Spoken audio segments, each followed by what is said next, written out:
Greetings to our beloved lecturer and fellow friends. So today we are from Group 2. We present our topic which is Neo-Realism theory in international relations. First of all, I would like to introduce to you about our team members that consists of 5 members, namely Nur Shazwana binti Ilham, Jawahir Iman binti Johar, Nur Tihani binti Muhammad Azri, Raihana Atira binti Ruslam, and myself, Nurul Iza binti Abi Ghaffar. And next, I will hand it over to our first presenter to begin the presentation. Thank you. What is Neo-Realism? Neo-Realism, explained by Kenneth Watts in 1979, focused on how countries behave in an international system without a global authority. In this system, countries act mainly out of self-interest and the need to protect their security. Unlike classical realism, which looks at human nature as the cause of state actions, Neo-Realism focuses on the structure of the international system. It argues that a country's behavior depends on its position in terms of economic and military power. In simpler terms, the balance of power between countries shapes their decisions whether they compete, cooperate, or form alliances. By understanding how power is distributed globally, Neo-Realism helps us see why countries act the way they do in the face of competition and uncertainty. The first main point is the security dilemma. The security dilemma is central to the reasoning behind Neo-Realism in international relations. It describes a situation where actions taken by a state to increase its own security provoke reaction from other states, ultimately leading to a decrease rather than an increase in the original state's security. This dynamic illustrates how the security dilemma contributes to Neo-Realism. So, the first aspect is the anarchic structure. According to Neo-Realism, the anarchic nature of the international system forces state into a constant struggle for survival. No state can rely on others for help except when those others expect to benefit themselves by cooperating. The assumption of anarchy implies that international politics operates as a non-cooperative game. In an anarchic system, states cannot depend on external entities for protection, where they must rely on self-help measures. This structure compels states to accumulate power, often through military means, as they seek for security, and ironically, this can increase insecurity for others. The second aspect is military build-up and security enhancement. To ensure security, states often engage in military build-up. However, neighboring states may perceive this build-up as a threat, leading to a cycle of armed races. This aligns with Neo-Realism principles that states cannot depend on external security guarantees and must instead focus on accumulating power to survive. This arms race dynamic causes each state, in attempting to secure itself, to make its neighbor state feel more insecure, intensifying competition and tension. The third aspect is insecurity and mistrust. The security dilemma is deeply rooted in the inability to fully understand other state intention. This uncertainty breeds mistrust and misperception, as states may assume others' power have aggressive ambition even if they claim to act defensively. The result is a cycle of mutual suspicion and reactive measure. As states cannot be certain of other intention, they often assume the worst to avoid vulnerability, which further encourage the security dilemma. The final aspect is power politics and self-help mechanism. Neo-Realism holds that states are inherently concerned with their relative power. Even if a state does not aim to dominate others, it must prevent other states from gaining a significant power advantage.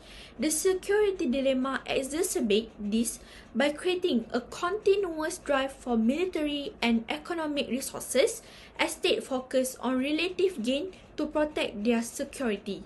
This competitive aspect is intrinsic to the neo-realist worldview, where relative gains are prioritized over absolute gains in the struggle for survival. Have you ever wondered why countries sometimes team up even when there's a history of mistrust between them? In the world of international politics, alliances are about more than friendship. They're a matter of survival. States form alliances because in an anarchic international system where no one is in charge, survival is a top priority. These alliances serve one of two purposes: balancing or bandwagoning. Balancing happens when countries come together to counter a common threat. By pooling their resources and working together, they can prevent any single state from becoming too powerful and upsetting the balance of power. On the other hand, there is a bandwagoning, where a weaker state decides it's safer to align with a stronger, more dominant power. By doing this, the weaker state hopes to protect itself or even gain some benefits from the alliance. Now, let's look at some real-world examples. During the Cold War, we saw a great example of balancing when Western nations, including the United States, Canada, and many European countries, formed NATO. Their goal was to unite and balance the growing power and influence of the Soviet Union, ensuring no one country could dominate the global system. This alliance wasn't about trust, it was about survival and maintaining stability. In contrast, think about bandwagoning in World War II. Italy chose to align with Nazi Germany rather than oppose it. Italy believed siding with Hitler's Germany will give it a chance to secure territorial gains and avoid being overpowered or isolated. This was a calculated move to benefit from the strength of a dominant power, even though it didn't necessarily mean shared value or goals. These examples show us how alliances are not just agreements, but critical strategies that shape the way countries behave and survive. Whether balancing against threats or bandwagoning with stronger powers, alliances continue to play a key role in maintaining or disrupting the international order. Thank you to our previous presenter. Next, I would like to explain another main point, which is the balance of power. So basically, the balance of power is a key concept in Neo-Realism theory, which arises as a natural response to the anarchic structure of the international system. The absence of central authority leads states to act as independent entities, and they are responsible for their own national security based on their own capabilities. The balance of power refers to the distribution of power among states in the international system that aims to prevent any single state from becoming dominant. This is because when there is a single strong nation, they will show their strength and influence, thus it can threaten the peace and stability of other states. This situation can lead to a major conflict such as a war if the balance of power in the international system is not done strategically. Thus, in order to understand how the power is distributed among states in the international system, Kenneth Waltz introduced the idea of polarity. There are three main types of polarity in Neo-Realism theory, namely unipolarity or hegemony, where there is one dominant power. On the other hand, we have bipolarity system that refers to a situation where two major powers dominate global influence. Meanwhile, multipolarity system that focus on involvement of various major powers that compete for influence. According to Waltz, the structure of the bipolarity system is more stable. This is because it focuses on preventing major conflicts such as a war to be happen that may destroy both nations' security. Because of that, when two great powers recognize one another's strengths, they are able to develop more effective strategies in order to avoid the conflicts among them. Therefore, stability and security of nations may be achieved. In contrast, unipolarity and multipolarity system, they present greater challenges to the overall stability of the nation in terms of balancing power and managing international relations. This is because the unipolarity system is more prone to opposition by stronger major powers against other states, while in a multipolarity system, multiple superpowers can cause more conflicts that can lead to a chaos instead of peace, where they will compete aggressively with each other. to show who is better, who is more powerful in a global influence.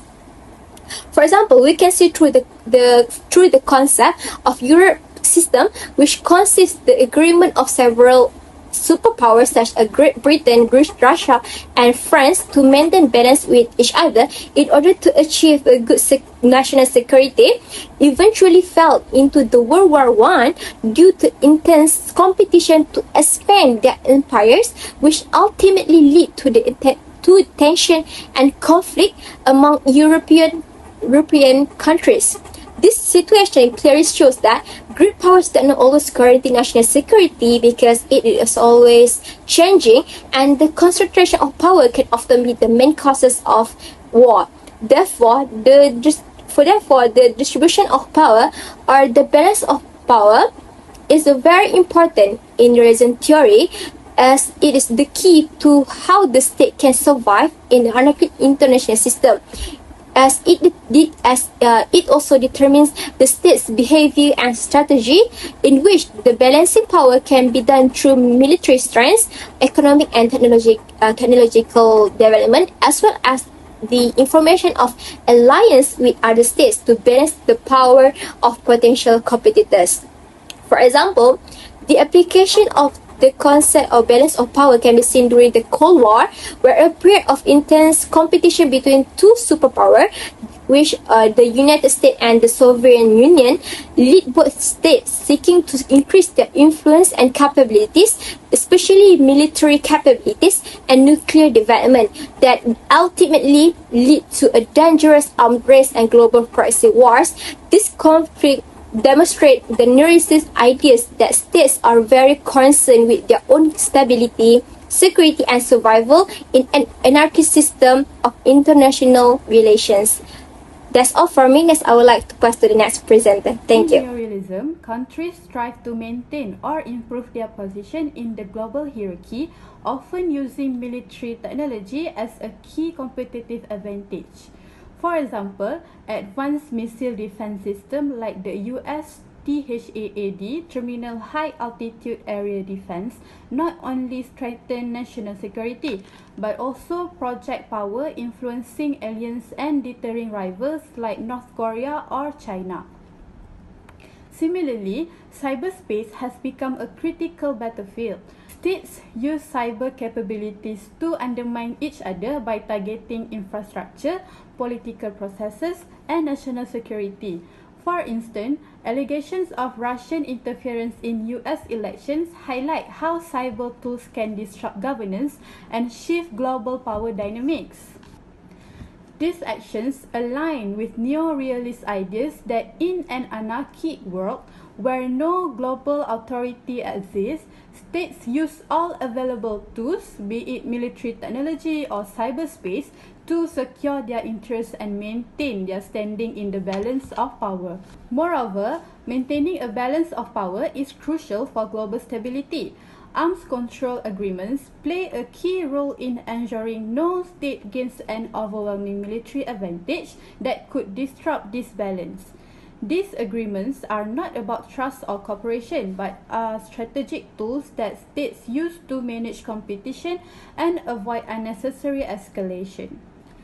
For example, the Strategic Arms Reduction Treaty, the START, between the US and Russia limits the number of deployed nuclear warheads and delivery system. This prevents either side from achieving a dominant position that might provoke the other into a costly and dangerous arms race. Besides that, states prioritize maintaining their security and power in an anarchic international system. Arms control agreements are often used strategically to limit the growth of opponents and preserve the balance of power. These agreements are less about fostering cooperation and more about managing competition. For example, the Missile Technology Control Regime (MTCR) aims to prevent the spread of missile technology capable of carrying nuclear weapons.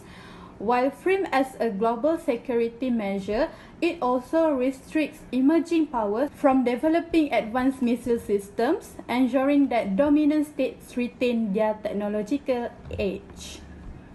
Next, I'll be explaining the analysis on impacts of practicing Neo-Realism in a country. First and foremost, we move to the positive impacts that can be experienced by the country that practicing Neo-Realism in their system. So firstly, the country able to be protected from the external threat. This is due to the fact that Neo-Realism is prioritizing the importance of enhancing military system and the gains of power in order to protect their country. Hence, one of the ways that can be done by the countries that practicing this theory, they can form alliances with other countries, specifically the well-developed and powerful countries such as United States, China, and Japan, since these countries may able to help them in enhancing their security system through effective collaborations. Plus, this also able to help them in ensuring their position in the world if they have these powerful countries behind them. As an example, according to a research done by Brand Law Nixai in 2023, he stated that the Ukraine and United States had adopted a neo-realism relationship during the Ukraine-Russian war. He believed that these actions taken by both countries are also to fulfill their interests, since Ukraine needs support by the United States in terms of their military and economy to fight the Russian. Meanwhile, the United States are willingly to support the Ukraine not just due to the feeling of humanity, but there's also a hidden agenda where they were helping the Ukraine because Russians are the main enemy, and this action may help to enhance their power in the world by showing their good acts. Moreover, the other positive impacts that can be experienced by practicing Neo-Realism theory is the country able to ensure their security of the country by enhancing their military strength. This is just like I said before, that the Neo-Realist countries are prioritizing their military system in order to ensure that the security of the country can be protected effectively and efficiently. Plus, they also believe that well-developed military system able to help them in gaining power, as they might able to dominate the other territories of other countries. So this point can be seen through the study of Justin in 2015 that says China have continuously enhancing their military system to ensure their country have good security and able to dominate the South China Sea by modernizing their military system, such as according to an article by Palmer et al. That stated China have enhanced their naval system to protect their country and also as one of the effort to gain powers. However, Neo-Realism theory not only able to give positive impacts, as it also can bring negative impact to the countries as well as the world widely. One of the negative impacts that may affect the country and the world while practicing Neo-Realism theory is the escalation of conflicts, according to Waltz in 2004. This is because the Neo-Realists more prefer bipolarity rather than multipolarity, as they believe that bipolarity, where the power were assigned to two different powerful countries, are more peaceful rather than sharing the power. However, the idea of bipolarity was actually have given various kind of disadvantages to the world, since both of the powerful countries were fighting to be the dominants. Thus, this action has led to the emergence of Cold War, where United States and Soviet Union were fighting over power, and this particular war has encouraged other countries to join the armed races, and this increased the amount of wars existed in the world, such as World War II and Korean War. Plus, in the post-war, the idea of Neo-Realism has affected the international political system, as it already turns into unipolarity, where United States become the most powerful country and everyone need to obey them. And lastly, the disadvantage of practicing Neo-Realism is the Neo-Realist country are unable to ineffectively address the security issues in international relations, according to one of the research done by Clemson in 2013. So this is due to the fact that the main concern of Neo-Realist country is to gain power through the enhancement of military system. Hence, they tend to prioritize the external impacts on their military system rather than the internal system of their country, such as their people. So this came to a state where they neglect the humanitarian concerns in the country. For instance, a country, namely Rwanda, had experienced a genocide that took millions of lives, and this particular issue was a shock to the country, as they are incompetent to help in solving the issue, and even the United States did not want to involve in solving the issue. In conclusion, what does Deal tell us about the world we live in? According to World 1979, in an international system with no global authority, states are focused on survival and security. They act based on their economic and military power, not personal motives, but how power is distributed in the system. It's like a game where every move is about protecting yourself and staying ahead. States form alliances, build defenses, and make tough decisions, all to ensure they are not left vulnerable. Neo-Realism helps us understand why nations act the way they do. It's not about choice, it's about necessity in a world without rules. That's all from us. Thank you.